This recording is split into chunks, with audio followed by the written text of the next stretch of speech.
नमस्कार and welcome back. दुनिया का पैसा भारत में आना शुरू हो गया और आज हम बात करेंगे, फॉलो द मनी करेंगे अच्छी तरह से। आज आपको मज़ा आ जाएगा वीडियो देखकर और हमारी जो स्टॉक मार्केट है वो बढ़ने वाली है, क्योंकि रियल टाइम में जो स्मार्टेस्ट इंस्टीट्यूशनल कैपिटल है, जिसको बोलते हैं पैसा है पूरे दुनिया का, वो मूव करना शुरू हो गया। वो भी स्पीड के ऊपर, टॉप स्पीड के ऊपर। वो भाग रहा है अमेरिकन फाइनेंशियल सिस्टम से। वो रीरूट कर रहा है अपने आप को डायरेक्टली, एग्रेसिवली, परमानेंटली, वो भी भारत के अंदर। वो कैसे? अब मैं समझाता हूं कि अभी हुआ क्या है। आज की ये करंट न्यूज़ है, इंडियन मीडिया ने इसको कवर नहीं किया। चलिए उनको छोड़ दीजिए। मोस्ट इंपॉर्टेंट चीज़ है जो मिस किया है हमारी मीडिया ने, वो ये कि जो दुनिया है वो डिस्ट्रैक्टेड है ट्रंप के टैरिफ से, और दूसरा ईरान के ऊपर वो युद्ध करेगा या नहीं करेगा। एक कंपनी है, उसका नाम है ट्रेडिंग टेक्नोलॉजीज। ये दुनिया की most powerful global trading infrastructure की फर्म है दुनिया के अंदर। उसने क्वाइटली लॉन्च कर दिया direct connectivity to India's national stock exchange, जिसको आप बोलते हैं एनएसई। जो भारत की एनएसई है उसके साथ डायरेक्ट ग्लोबल इंस्टीट्यूशनल कनेक्टिविटी ये शुरू कर दी इस कंपनी ने, ट्रेडिंग टेक्नोलॉजी ने। अब इसका मतलब क्या है?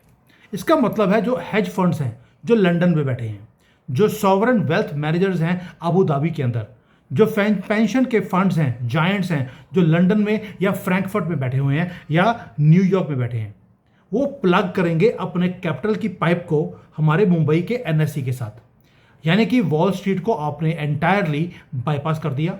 और ये कोई माइनर टेक्निकल अपग्रेड नहीं है। इसका मतलब है आपने वहां के पैसे की पाइप को, ग्लोबल फाइनेंस की पाइप को आपने रीवायर कर दिया, या आपने उस पाइप को भारत के साथ रियल टाइम में आपने जोड़ दिया है। अब इसका मतलब क्या है भारत के लिए, और मैं क्यों बोल रहा हूं? ये बल्ले बल्ले होने वाली है स्टॉक मार्केट की भारत के अंदर।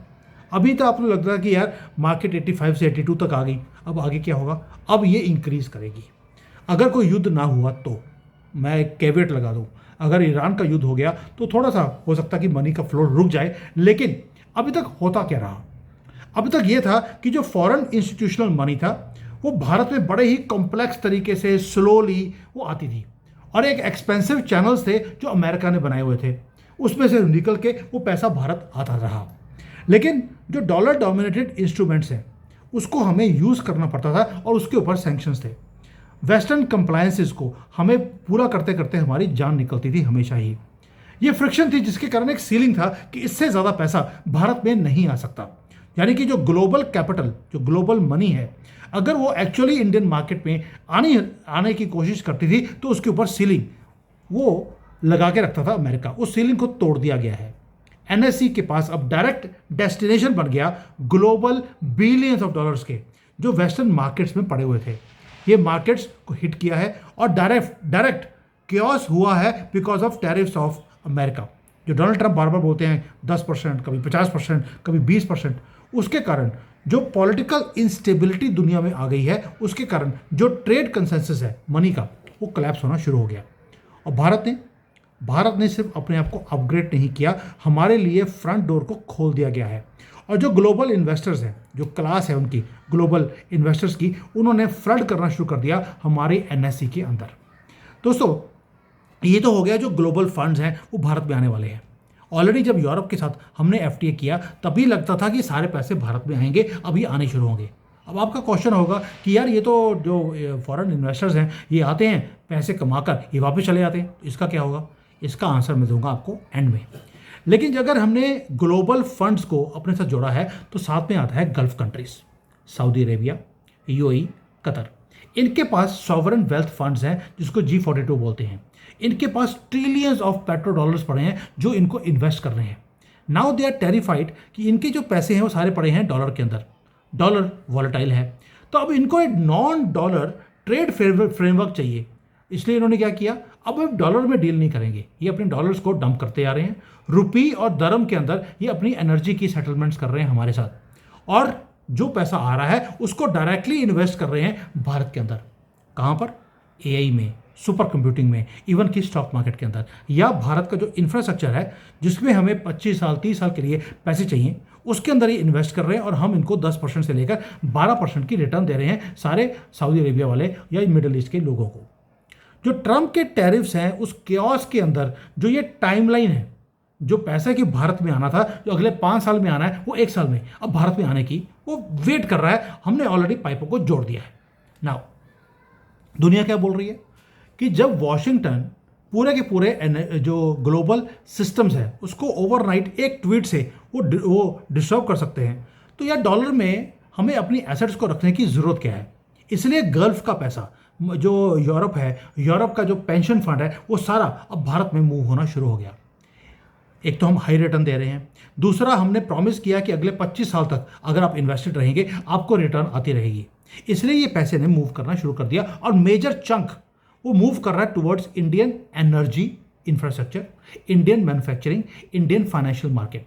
जो फाइनेंशियल मार्केट है उसके अंदर पैसा कम है, जैसे इंश्योरेंस है, बैंकिंग है, उसमें पैसा हम कम ले रहे हैं।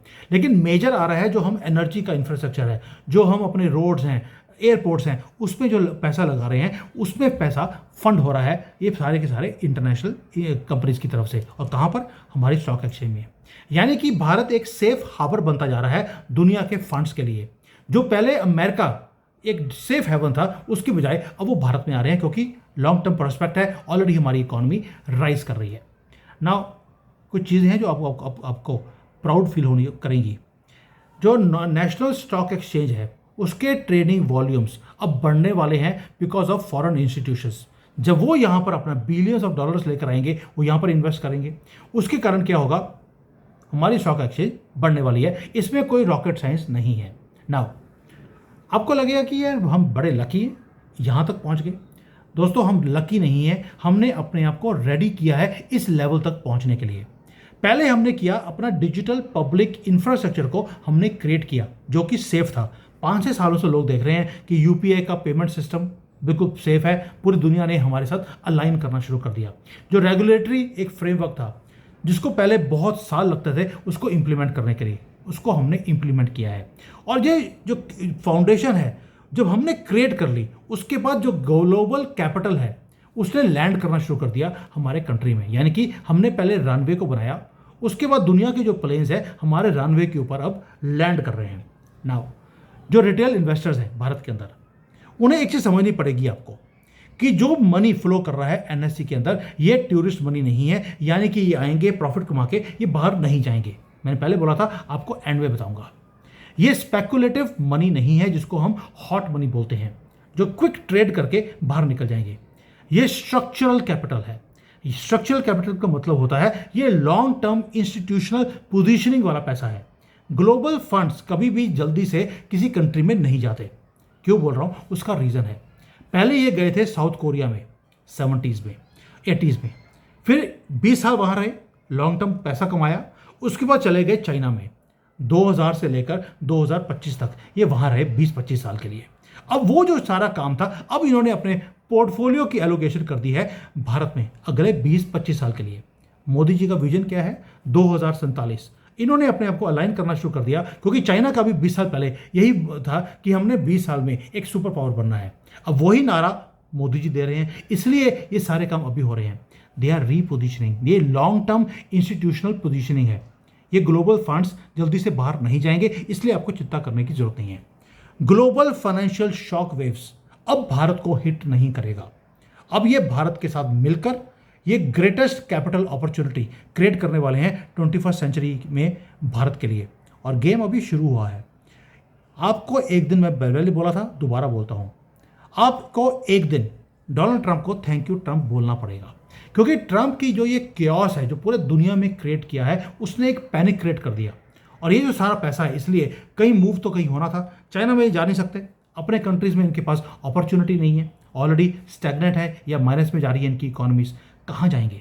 उनके पास कोई और चारा नहीं है। ऊपर से हमने भी कोई कम हरकतें नहीं करी। हमारी हरकतें क्या है? डिजिटल इंफ्रास्ट्रक्चर ऑलरेडी बना लिया, जीडीपी ऑलरेडी 8% पे राइज कर रही है। प्लान हमने कर दिया कि 100 लाख करोड़ रुपए हम खर्च करने वाले हैं अगले 20-25 सालों में, जो कि हमारा इंफ्रास्ट्रक्चर को क्रिएट करेगा। मैन्युफैक्चरिंग हब है, हमने बनाना शुरू कर दिया।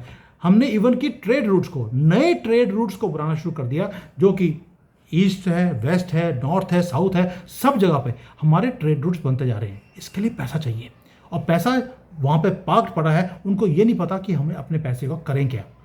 पेंशन फंड्स हैं यूरोप के पास और कनाडा के पास भी। अभी कनाडा का प्रधानमंत्री आ रहा है, वो भी अपने पेंशन के फंड्स को भारत में इन्वेस्ट करना चाहता है ताकि यहाँ से 10-12% की उनको इनकम आती रहे, वहाँ पर लोगों को पेंशन देने में उनको आसानी होगी। Right now they are eating the principal, now they will be eating the interest which India will be giving. हमें फ्री ऑफ कॉस्ट पैसे हमारे पास आ रहे हैं जो कि हमारे पास 20-25 साल के लिए रहेंगे, इसलिए स्टॉक मार्केट अब बढ़ने वाली है। जो मैंने पहले बताया था आपको, स्टॉक मार्केट गिरेगी तो गिर गई। मैंने बोला था अभी होल्ड कीजिए, बाद में बढ़ेगी, अब बढ़ने का टाइम आ गया। मुझे नहीं मालूम था कि ऐसी बड़ी बड़ी जो फर्म्स हैं ट्रेडिंग टेक्नोलॉजी वाली, वो भारत में आकर अपने आप को इंटरलिंक कर लेंगी भारत के साथ। ये न्यूज़ था मेरे लिए, I had not anticipated, but now it is happening, it has already happened yesterday. तो आपको दिखेगा अगले कुछ दिनों में हमारी स्टॉक मार्केट बढ़नी अब शुरू होगी। Wait for the news, follow the money. जिस दिन आपने फॉलो द मनी करना शुरू कर दिया, ये छोटे छोटे क्यूज़ हैं जो आपको पहले बताएंगे कि आगे जाके क्या होगा। हमारे जो इंफ्रास्ट्रक्चर है जिसके अंदर ये पैसे लगाने वाले हैं, वो अब उसके सारे स्टॉक्स वो बढ़ने वाले हैं। आईटी के स्टॉक्स, मैंने आपको पहले बोला था आईटी जो हमारी कंपनीज है उसके स्टॉक गिरेंगे, उसके गिर गए हैं ऑलरेडी। 20-25% की करेक्शन आ चुकी है, ये और गिरने वाले हैं क्योंकि ये अपने आप को अपग्रेड नहीं कर रहे। ये अभी भी टेक पुलिस बनने की कोशिश कर रहे हैं, उससे आप कंट्री को आगे या अपनी कंपनी को आगे नहीं लेके जा सकते। अगर आप पूरा एनएससी देखेंगे या बीएससी देखेंगे, उसके अंदर अगर कोई नेगेटिव है, जो हमारी ब्लू चिप कंपनीज हैं उसमें सिर्फ 3 ही कंपनीज हैं जो नेगेटिव हैं, बाकी सब पॉजिटिव जा रही हैं। बैंकिंग है पॉजिटिव है, सिर्फ आईटी सेक्टर के जो शेयर्स हैं वो नीचे आ रहे हैं। और ये जो पैसा आ रहा है ट्रेडिंग इंफ्रास्ट्रक्चर की तरफ से, वो आईटी में लगने वाला नहीं है, वो लगेगा इंफ्रास्ट्रक्चर में। इसलिए आपको मैंने ये भी बता दिया कौन सा सेक्टर है जो राइज करेगा। थैंक यू, जय हिंद, वंदे मातरम।